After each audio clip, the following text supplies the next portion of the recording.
স্থগিত করা হয়েছে 2023 সালের এইচএসসি ও সমমানের পরীক্ষা।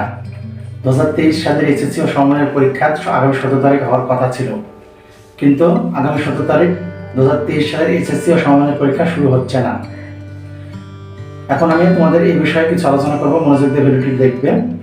শিক্ষা মন্ত্রণালয়ের একটি বিজ্ঞপ্তিতে জানানো হয়েছে যে আগামী 17 আগস্ট 2023 সালের এইচএসসি ও সমমানের পরীক্ষা শুরু হওয়ার কথা ছিল, কিন্তু সেই পরীক্ষা আর শুরু হচ্ছে না।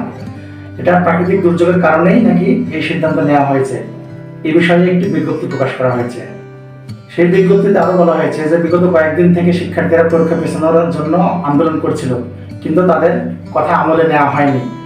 কিন্তু এখন প্রাকৃতিক দুর্যোগের কারণে তারা পরীক্ষা পিছিয়ে নিচ্ছে।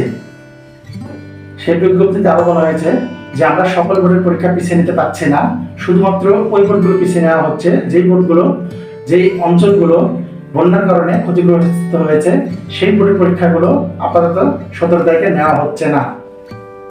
শিক্ষা মন্ত্রণালয়ের একটি বিজ্ঞপ্তিতে জানানো হয়েছে যে শুধুমাত্র চট্টগ্রাম শিক্ষা বোর্ডের অধীনে যে সমস্ত জেলার প্রতিষ্ঠানগুলো পরীক্ষায় অংশগ্রহণ করত, শুধুমাত্র সেই সমস্ত প্রতিষ্ঠানগুলো 17 তারিখের পরীক্ষায় অংশগ্রহণ নিচ্ছে না।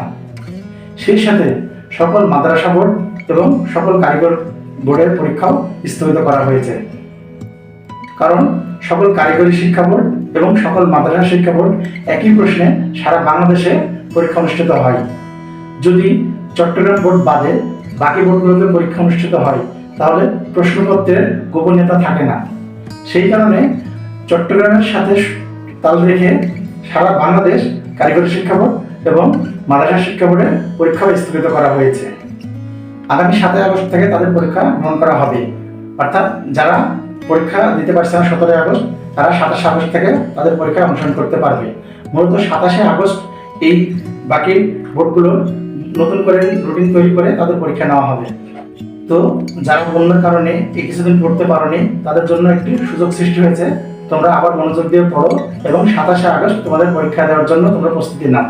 ভালোভাবে পরীক্ষা দাও এবং ভালো রেজাল্ট করো, এই প্রত্যাশায় আজকের ভিডিও শেষ করছি। ধন্যবাদ।